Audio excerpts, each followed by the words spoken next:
And joining me now is U.S. Ambassador to the United Nations, Mike Waltz. Ambassador Waltz, welcome back to Meet the Press. Yeah, thank you. Good to be with you. It's good to have you here. Let me start off by asking you, it has now been 1 week since the United States and Israel attacked Iran. Is the United States at war with Iran? Well, I'll tell you, the military objectives and achievements a week in are truly extraordinary, as the president has effectively laid out. Iran's Air Force destroyed. Iran's air defenses destroyed and almost completely degraded. Its Navy sunk.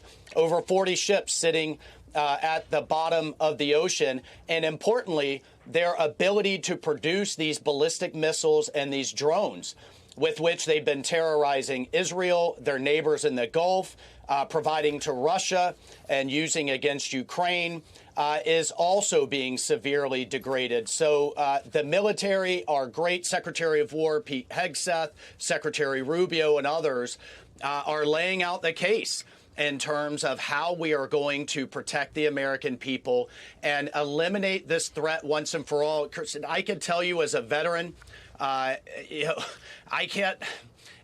It breaks my heart in so many ways that we have had to deal with this threat across the Middle East for 47 years.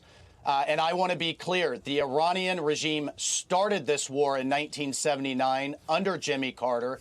And thank God for President Trump. He's taking the bold, decisive action that so many of his predecessors have failed to do to end it and to end this threat to the American people and our allies once and for all. And you just said there that Iran started this war. This is what President Trump has said about this conflict. We may have casualties. That often happens in war. We have unlimited middle and upper ammunition, which is really what we're using in this war. And we're doing very well on the war front, to put it mildly. As you know, words matter. Does the Trump administration, do you describe this as a war against Iran? Well, I describe it as Iran's been at war with us, as I just said. So it's a war. And it is a war. President Trump is ending it. Look, I'll leave it to the lawyers and those who deal with Congress in terms of the War Powers Act, which every administration has viewed as unconstitutional. That said, Secretary Rubio has been there day after day and week after week in the recent months to appropriately brief congressional leaders. But I'll tell you who does believe that they're being attacked. It's the soldiers that have been buried for many, many years as a result of Iranian attacks and their proxy attacks, Hezbollah, Hamas, the Houthis, and others in Beirut in 1983 and Iraq through those years, over 600 American soldiers. So, I mean, we have to take a step back, Kirsten, and look at how many billions, how much time, how much treasure that administration after administration has spent dealing with this. President Trump put diplomacy first, both last year and this year. It was clear the Iranians were not negotiating in good faith, had no intention of backing away from its nuclear intentions. We're trying to protect it with a massive phalanx and shield of ballistic missiles that they were quadrupling their production of on a month-by-month basis. And finally, President Trump said enough is enough. Let me ask you about the end game here. The president posted on Friday, quote, "There will be no deal with Iran except unconditional surrender." Mr. Ambassador, what exactly does that mean? Well, I'll leave that to the president as commander-in-chief to determine what that ultimately looks like. But he's been very clear in no nuclear weapons program, no ballistic missiles that can deliver a nuke, no massive shield with which they're going to hide behind of both short-range ballistic missiles, long-range, and drones that we're seeing them unleash on our neighbors, on our allies, and on the world right now. And enough is enough with this ongoing 47-year support of terrorism all over the world as the world's largest sponsor of terrorists. So all of those objectives are being achieved. We're ahead of schedule. And what he ultimately wants is pretty much common sense, as he said. We have to have an Iranian government that no longer threatens the American people, threatens our allies, and threatens the world, and holds the world's energy supplies hostage through both its missiles and its navy. There's a big question about what exactly it will take to achieve all of those goals. NBC News is reporting that President Trump has privately shown serious interest in U.S. boots on the ground in Iran. Is the administration actively considering putting U.S. boots on the ground in Iran? Well, I'm not going to get ahead of those conversations. I can tell you, unlike his predecessors, both Obama and Biden, President Trump is never going to take options off the table. I'm a former special operator. We have troops and assets that are focused on seizing weapons of mass destruction if needed and if so ordered. But again, I just go back to how consistent the president has been on this point. In his campaigns in 2016, 2020, 2024, he has consistently said Iran can never have a nuke. He'll do what's necessary to make sure they don't. And I could tell you what the American people, my former constituents, voted for was a president who means what he says, stands on his red lines, doesn't back away from them as his predecessors did, and never takes a bad deal that's going to keep the American people less safe in the long run. Ambassador Waltz, I have to ask you about this reporting on Friday that Russia is sharing intelligence with Iran to help target U.S. assets in the region. Will there be consequences for Russia? Well, as Special Envoy Witkoff said last night on Air Force One, he sent a very strong message to Russia.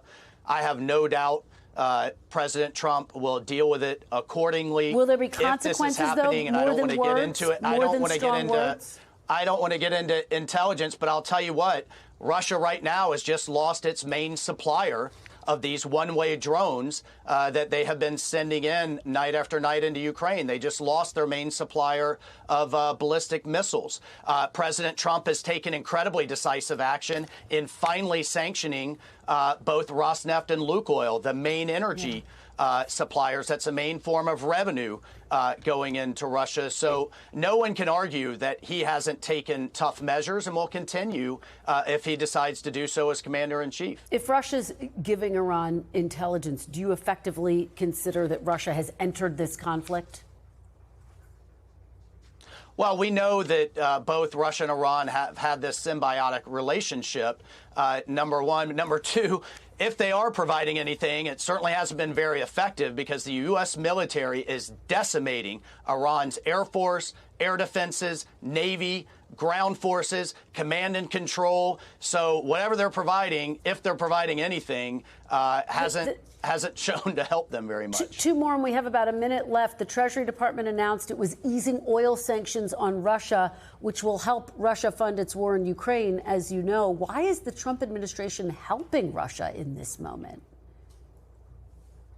Oh, I wouldn't characterize it that way. I have to push back on that premise. Well, how else could you characterize easing oil sanctions? It's a 30-day pause to allow, which is just kind of common sense, to allow the millions and millions of barrels of oil that are sitting out on ships to go to Indian refineries. I just laid out the tough actions the Trump administration has taken to reduce their revenue. But at the end of the day, this is going to be a temporary issue. This is going to be, looks like a bit of short-term pain for the long-term gain of Iran no longer being able to hold the world's energy supplies hostage. We have taken out that capability, but it also speaks to why President Trump's energy agenda has been so important. He calls it drill, baby, drill. This is unleashing American oil and gas. We now have it coming in from Venezuela. We have other diversified supplies for both our European